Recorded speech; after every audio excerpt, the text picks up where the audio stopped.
আসসালামু আলাইকুম। প্রিয় দর্শক, অন্য মঞ্চের আলাপচারিতায় আপনাদের সকলকে আমন্ত্রণ জানাচ্ছি। ফেব্রুয়ারিতে আসলে ঠিক কি ঘটবে? নির্বাচনটা হওয়া পর্যন্ত অপেক্ষা করছেন। তার মানে সেনাপ্রধান ওয়াকারুজ্জামান একেবারে ৫ই আগস্ট থেকে যেই প্রতিশ্রুতি দিয়েছেন যে একটা শাহাবুদ্দিন চুপ্পু জাতির উদ্দেশ্যে ভাষণেও যেটা বলেছিলেন যে একটা নির্বাচন অনুষ্ঠান হবে খুব শিগগিরই। তার মানে তারা নির্বাচনটা অনুষ্ঠান পর্যন্ত দেশকে এগিয়ে নিয়ে একটা নির্বাচিত সরকারের হাতে তুলে দিয়ে তারপর সরে যেতে চাইছেন রাষ্ট্রপতি শাহাবুদ্দিন চুপ্পু। কিন্তু রাষ্ট্রপতি শাহাবুদ্দিন চুপ্পু বঙ্গভবন থেকে বেরিয়ে কোথায় যাবেন? তাকে কি গ্রেফতার করা হবে? তার কি রাজপথে বিচার হবে? তাকে কি মবের শিকার হতে হবে? রাষ্ট্রপতি শাহাবুদ্দিন চুপ্পু নিশ্চয়ই তার ভবিষ্যৎটা নিশ্চিত করেছেন। কার সঙ্গে আলাপ করেছেন?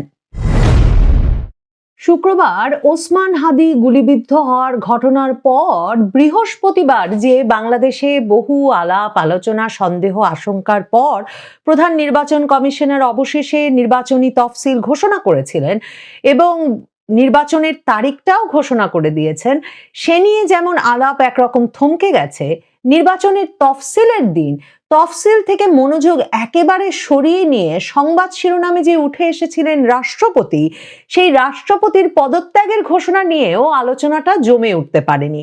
কিন্তু রাষ্ট্রপতি শাহাবুদ্দিন চুপ্পু তফসিল ঘোষণার দিনেই বিদেশি সংবাদ মাধ্যম রয়টার্সকে যে এক সাক্ষাৎকার দিয়ে এ বিষয়টি পরিষ্কার করে জানিয়ে দিয়েছেন যে নির্বাচনের পর তিনি পদত্যাগ করতে চান এবং তিনি এই সাক্ষাৎকারটি রয়টার্স মানে এই আন্তর্জাতিক সংবাদ মাধ্যমকে দিতে বাধ্য হয়েছেন। তার কারণ ইউনূস সরকার তার কাছ থেকে এমনকি তার প্রেস টিমটিকেও সরিয়ে নিয়েছে।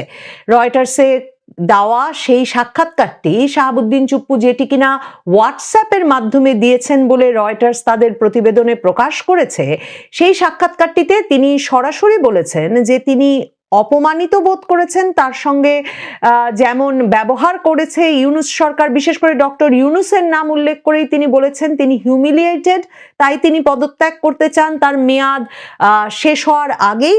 এবং তিনি বলেছেন যে শুধুমাত্র যে তাকে একটা হিউমিলিয়েশনের মধ্য দিয়ে, অপমানের মধ্য দিয়ে যেতে হচ্ছে তাই না, 7 মাসের বেশি সময় ধরে প্রধান উপদেষ্টা ডক্টর ইউনূস তার সঙ্গে সাক্ষাৎ করেন নাই এবং তার প্রেস টিম সরিয়ে নেওয়া হয়েছে।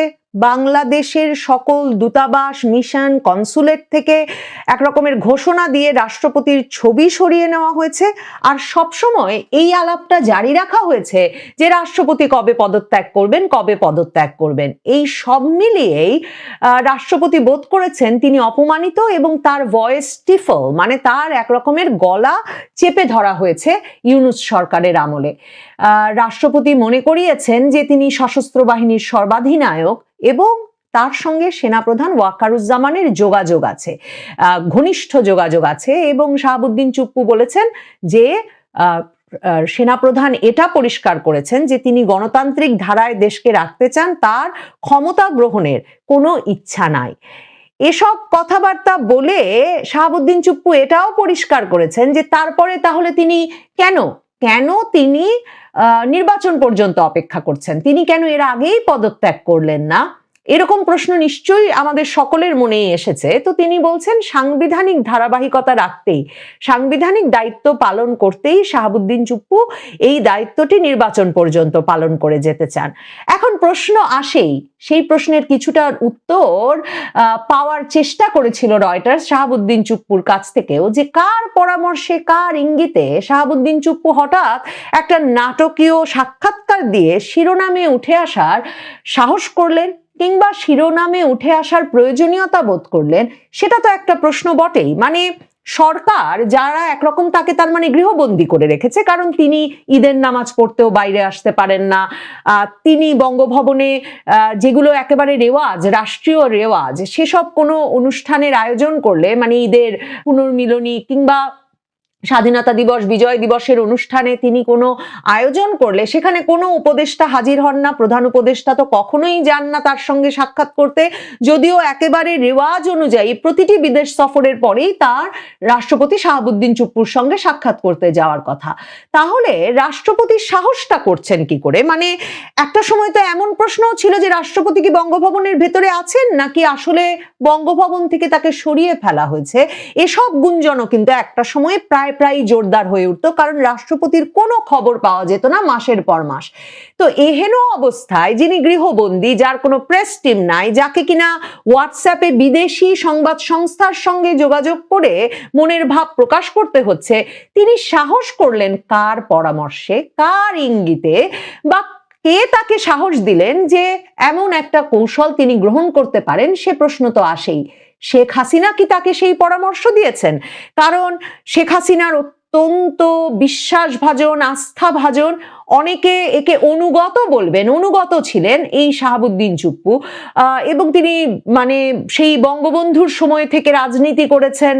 1975 সালের পর তিনি জেল খেটেছেন বঙ্গবন্ধুর অনুসারী হিসেবে, এবং এরকম বিশ্বস্ত একজন ব্যক্তিকে যে রাষ্ট্রপতি পদে রেখে গেছেন শেখ হাসিনা, আর সেই ব্যক্তিটি এই 2024 আগস্টের সরকারকে শপথ পড়িয়েছেন এবং তিনি থেকেই গেছেন বঙ্গভবনে, সেটা কিন্তু জুলাই আগস্টের আন্দোলনকারীদের জন্য বিরাট একটা মাথা ব্যথার কারণ ছিল। মানে প্রায়শই তারা হুঙ্কার দিয়ে দিয়ে বলে বসতেন যে এই রাষ্ট্রপতি হচ্ছে ফ্যাসিবাদের চিহ্ন, এবং এই যে এখনো জুলাই সনদ যে শেষ পর্যন্ত রাষ্ট্রপতিকে দিয়ে স্বাক্ষর করিয়ে আনতে হলো, আপনাদের মনে থাকবে জাতীয় নাগরিক পার্টির, জামায়াতে ইসলামের এই নিয়ে ঘোর আপত্তি ছিল যে ফ্যাসিবাদের দোসর এই রাষ্ট্রপতি যদি জুলাই সনদে স্বাক্ষর করেন, তার চেয়ে নাকি হাসনাত আব্দুল্লাহ যেমন বলেছিলেন যে তাদের গলায় দড়ি দিয়ে মরে যাওয়া ভালো বা পানিতে ডুবে মরে যাওয়া ভালো। তো এহেন রাষ্ট্রপতি সাহস করলেন কি করে? রয়টার্স প্রশ্ন করেছিল যে শেখ হাসিনা দিল্লি চলে যাওয়ার পর তিনি আপনার সঙ্গে যোগাযোগের চেষ্টা করেছেন কিনা, কিংবা আপনার সঙ্গে যোগাযোগ হয় কিনা।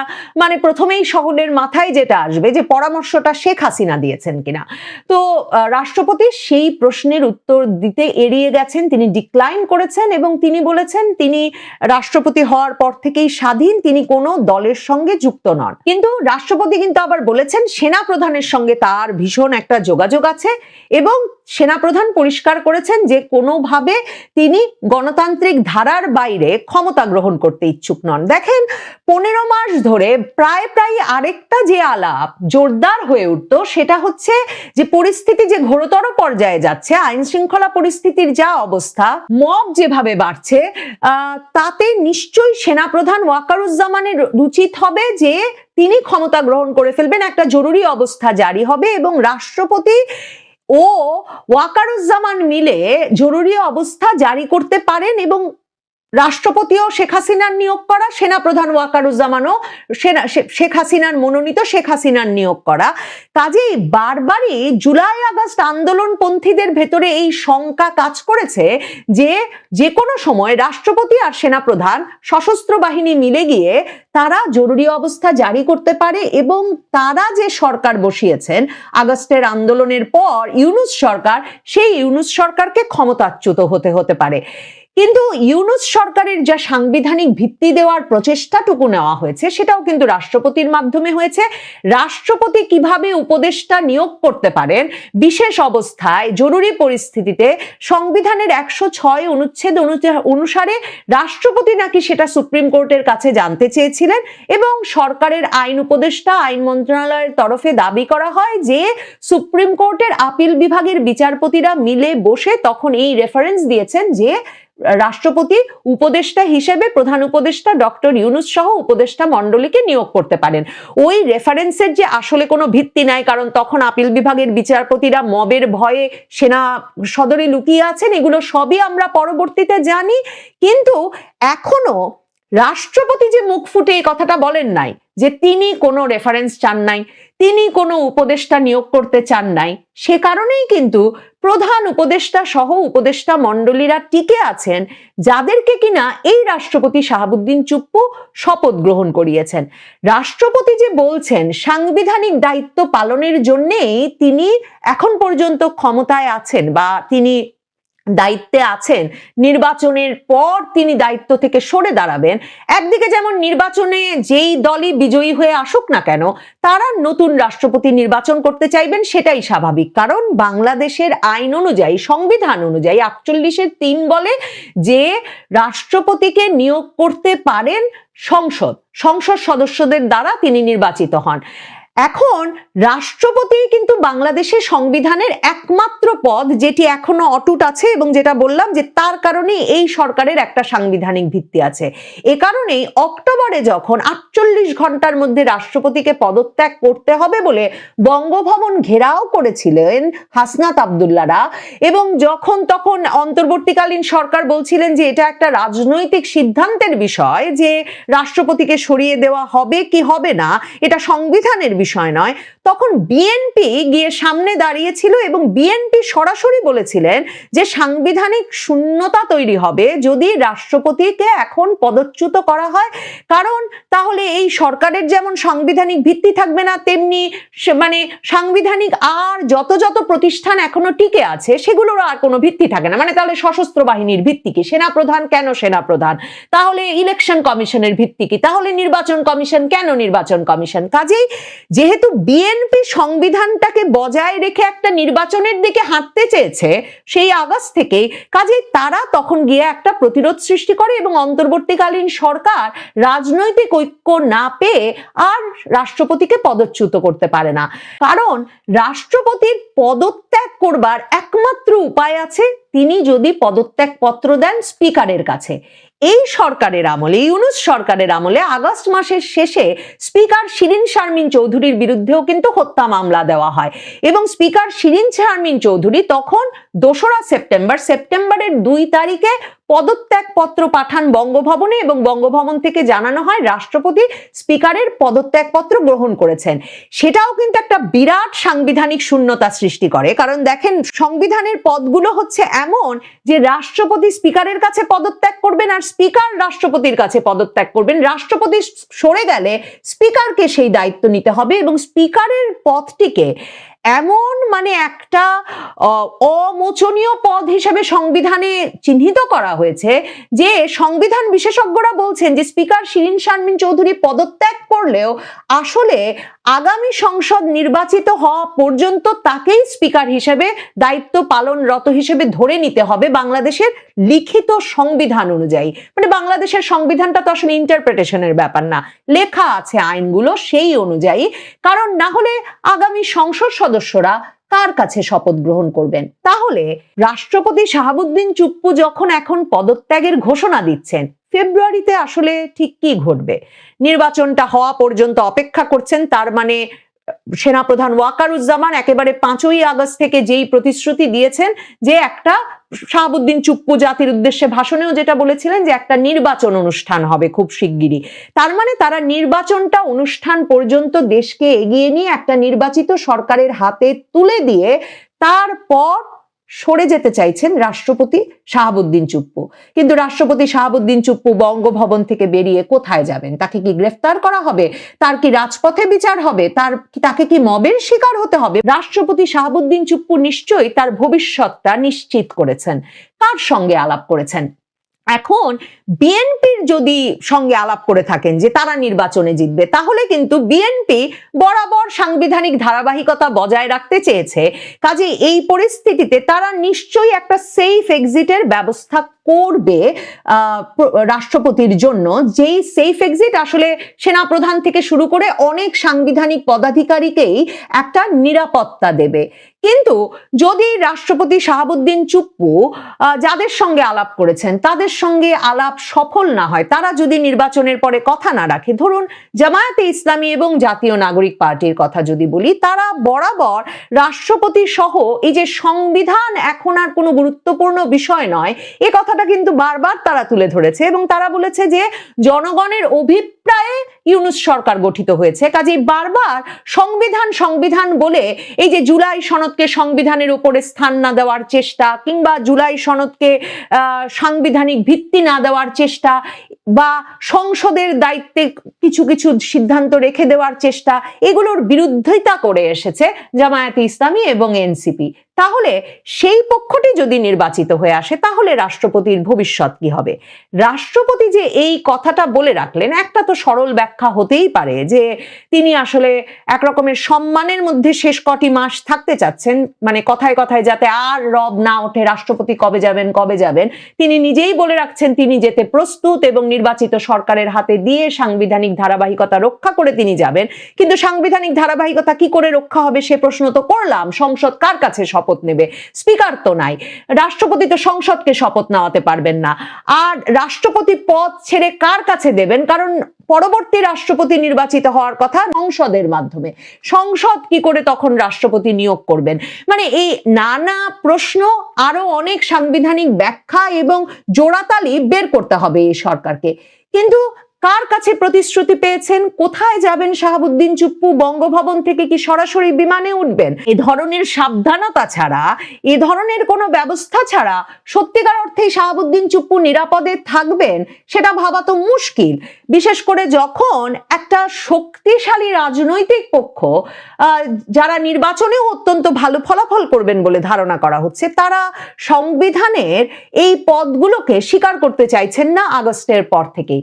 কাজেই কার পরামর্শে, কার সাহসে, কার ইঙ্গিতে রাষ্ট্রপতি শাহাবুদ্দিন চুপ্পু আন্তর্জাতিক সংবাদ মাধ্যমে এলেন সেটা একটা প্রশ্ন। সেক্ষেত্রে সেনাপ্রধান ওয়াকারুজ্জামান তাকে সাহস জুগিয়েছেন, যাতে সেনাপ্রধান ওয়াকারুজ্জামান যে ক্ষমতা নেবেন না, এই সময়টায় তারাও যে নির্বাচনের জন্য অপেক্ষা করছেন সেটা পরিষ্কার করা এত সরল ইচ্ছা? নাকি রাষ্ট্রপতি শাহাবুদ্দিন চুপ্পু জানিয়ে দিলেন যে তিনি আন্তর্জাতিক সংবাদ মাধ্যমে কথা বলতে পারেন, তিনি শিরোনাম হতে পারেন, এবং এর মাধ্যমে তিনি আসলে এমন যোগাযোগ স্থাপন করলেন যেটাই আগামীতে তার নিরাপত্তা হয়ে উঠবে। কারণ মনে রাখবেন, শাহাবুদ্দিন চুপ্পু কিন্তু গত সেপ্টেম্বরে মানব জমিন সম্পাদক মতিউর রহমান চৌধুরীকে বলেছিলেন এক রকমের হতাশ সুরেই যে তিনি কিচ্ছু জানতেন না। তিনি যখন শেখ হাসিনার জন্য অপেক্ষা করছিলেন বঙ্গভবনে, যে শেখ হাসিনা আসবেন তার কাছে, অনেকেই বলছিলেন পদত্যাগ পত্র দিতে আসবেন, শেখ হাসিনা কিন্তু পরবর্তীতে আর তার কাছে আসেন নাই। তিনি হঠাৎ করেই জানতে পেরেছেন শেখ হাসিনা দেশ ছেড়েছেন। শেখ হাসিনা দেশ ছেড়েছেন, তবে সম্ভবত হতেও তো পারে তিনি নিরাপদ থাকার ব্যবস্থা করতে চান, নিরাপদ এক্সিটের পরামর্শ দিয়ে যেতে চান শাহাবুদ্দিন চুপ্পুকে, তার ঘনিষ্ঠ এই রাষ্ট্রপতিকে। আহ্বায়ক ওসমান হাদি গুলিবিদ্ধ হওয়ার ঘটনাকে কেন্দ্র করে আমরা দেখতে পাচ্ছি এখন রীতিমতো ব্লেম গেম চলছে। এক দল আর এক দলের উপর আক্রমণ চালাচ্ছে, এবং এই অবস্থার মধ্য দিয়ে প্রশাসনিকভাবে যা হতে চলেছে তাতে করে খুব যৌক্তিকভাবে প্রশ্ন উঠতে পারে, নির্বাচন পর্যন্ত এই পরিস্থিতি, আইন শৃঙ্খলাজনিত পরিস্থিতি কিভাবে এইভাবে টেনে নেওয়া সম্ভব, আর সেই নির্বাচনও বা কিভাবে অনুষ্ঠিত হবে। এবং যেই ব্লেম গেমটি চলছে হাদিকে নিয়ে, এই গেমের মধ্যে তর্কে জড়িয়েছে বিএনপি, জামাত ইসলামী, এমনকি খোদ পুলিশ কর্মকর্তারা। এর মধ্যে আবার সামাজিক যোগাযোগ মাধ্যমে এআই দিয়ে তৈরি বিভিন্ন ধরনের ছবি মারাত্মকভাবে ছড়িয়ে পড়ায় আসলে কোনটি সত্য কোনটি মিথ্যা, হাদির উপর হামলাকারী গুলিবর্ষণকারী ব্যক্তিগুলো আসলে কাদের, সেটা নিয়ে নানান ধরনের জটিলতা তৈরি হয়েছে, নানান ধরনের রিউমার ছড়াচ্ছে। আরেকটি প্রশ্ন প্রথমেই করে রাখতে চাই, তফসিল ঘোষণার পর, নির্বাচনের তফসিল ঘোষণার পর আইন শৃঙ্খলা জনিত সব দায় দায়িত্ব এসে পড়ে নির্বাচন কমিশনের কাঁধে মোটা দাগে। তাদের ভূমিকাটা কি? কোথাও তো তাদের খুঁজে পাওয়া যাচ্ছে না। প্রাথমিকভাবে ওসমান হাদির উপরে গুলিবর্ষণকারী হিসেবে প্রাথমিকভাবে যাকে সন্দেহ করা হচ্ছে, ফয়সাল করিম মাসুদ ওরফে দাউদ খান নামের এক ব্যক্তির চেহারা নানানভাবে মিলে যাচ্ছে। মজার বিষয় হচ্ছে তার সঙ্গে আওয়ামী লীগ নেতাদের ছবি যেমন পাওয়া যাচ্ছে, আবার জামায়াতে ইসলামী বা শিবিরের কোনো কোনো নেতার ছবি পাওয়া যাচ্ছে। এগুলোর মধ্যে অবশ্যই কোনো কোনোটি এআই দিয়ে তৈরি। এখন যখন ওসমান হাদি শুক্রবার গুলিবিদ্ধ হলেন, তার পরপরই ডাকসুর ভিপি শিবির নেতা সাদিক কায়েম একটি পোস্ট দিয়েছিলেন ফেসবুকে, আপনারা অনেকেই সেটি দেখেছেন। সেখানে লেখা ছিল কি, ওসমান হাদিকে গুলি করা হলো, চাঁদাবাজ এবং গ্যাংস্টারদের কবল থেকে ঢাকা সিটিকে মুক্ত করতে অচিরেই আমাদের অভ্যুত্থান শুরু হবে। রাজধানীর ছাত্র জনতাকে প্রস্তুত থাকার আহ্বান জানাচ্ছি। মানে কি হাস্যকর, কি ভয়ঙ্কর কথা একই সঙ্গে। প্রথমে টার্গেট করে ফেললো মির্জা আব্বাস সাহেবকে, যেহেতু তিনিও ঢাকা ৮ আসনের বিএনপি দলীয় সংসদ সদস্য প্রার্থী। তো এটি যে মির্জা আব্বাসকে উদ্দেশ্য করে বলা হয়েছে এটি সবাই জেনে গেছেন। এবং তারপর পরে দেখলাম আমরা যে হাসপাতালে হাদিকে দেখতে গেলেন তিনি সেখানে গিয়ে ইনকিলাব মঞ্চের নেতাকর্মীদের তোপের মুখে পড়লেন। এর পরিপ্রেক্ষিতে শনিবার ওসমান হাদিকে গুলিবর্ষণের ঘটনার প্রতিবাদে বিএনপি একটি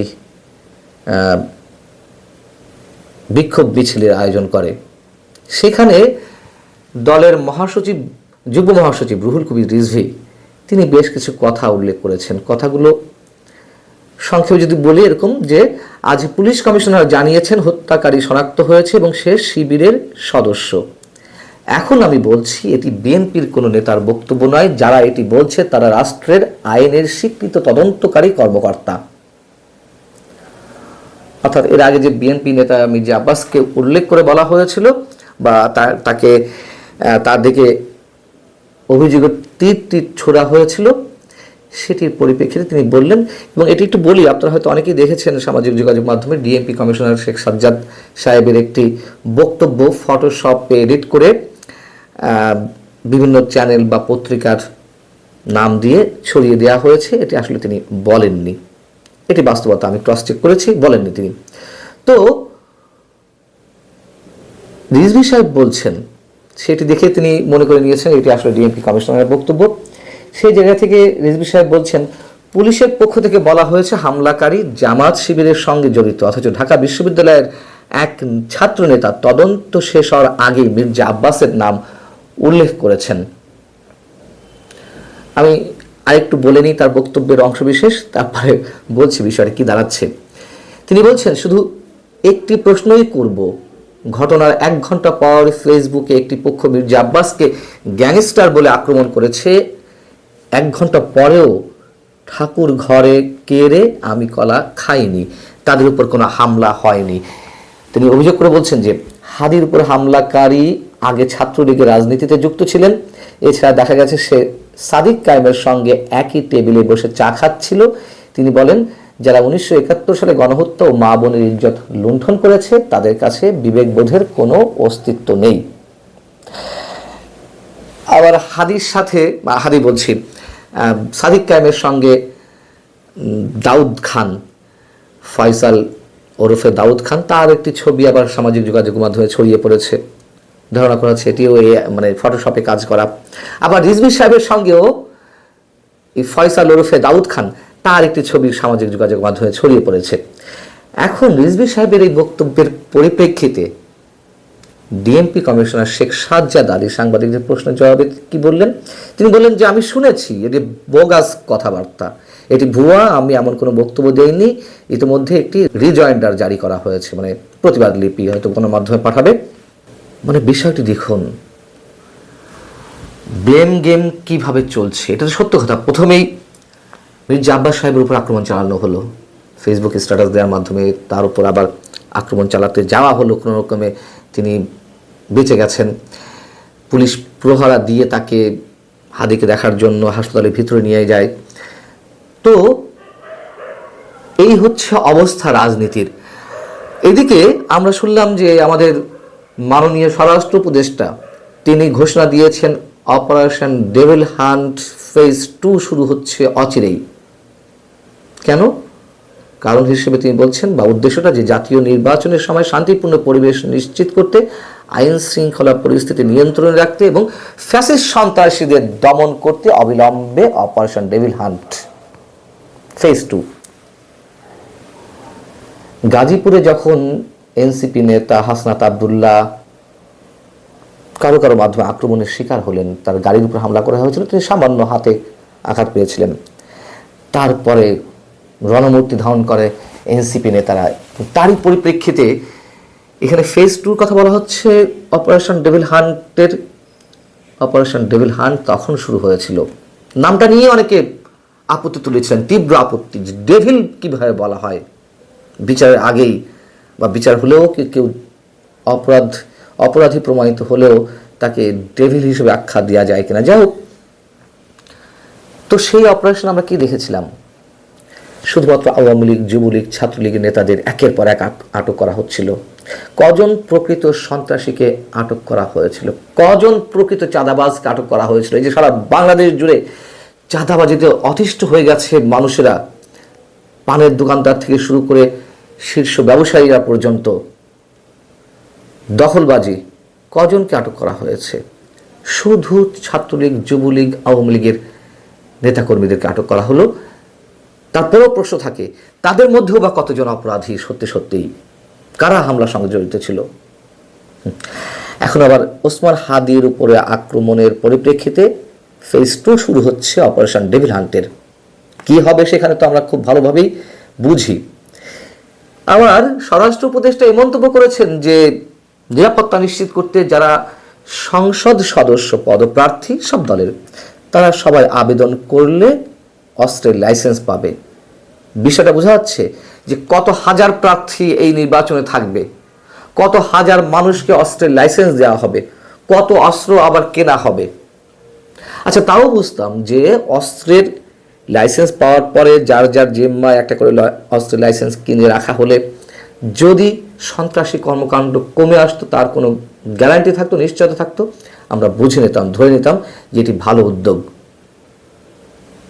আসল কাজ না করে, যেটি করা প্রয়োজন সেটি না করে নগদের উপর যা করার তাই করছে সরকার। 5 আগস্টের আগে পুলিশের কাছ থেকে যে অসংখ্য অস্ত্র কেড়ে নেওয়া হয়েছিল, ছিনতাই করা হয়েছিল, সেগুলো সব উদ্ধার করা হয়েছে? নিশ্চয়ই হয়নি। এবং সদ্য পদত্যাগকারী সরকারের অন্যতম প্রভাবশালী উপদেষ্টা, সাবেক স্থানীয় সরকার বিষয়ক উপদেষ্টা আসিফ মাহমুদ সজীব ভুঁইয়া যে টেলিভিশনের সাক্ষাৎকার দিয়ে তিনি নিজে বলেছিলেন যে 5 আগস্ট যদি শেখ হাসিনা সরকারের পতন না ঘটতো তাহলে তাদের সশস্ত্র বিপ্লবের প্রস্তুতি ছিল। কিসের ভিত্তিতে প্রস্তুতি নিয়ে রেখেছিল? নিশ্চয়ই অসংখ্য অস্ত্রের মজুদ ছিল। সেই অস্ত্রগুলো কোথায়? সেই অস্ত্রগুলো কেন উদ্ধার করা হচ্ছে না? কাদের কাছে রয়েছে সেই অস্ত্র? অতএব শুরুতেই যে কথা বলছিলাম, এগুলো করে বাংলাদেশকে কোন দিকে নিয়ে যাওয়া হচ্ছে, বুদুর পিণ্ডে বুদুর ঘাড়ে চাপিয়ে অথবা আসল কাজটি না করে লোক দেখানো কাজ যেভাবে করা হচ্ছে, তার মধ্য দিয়ে যে আরো নতুন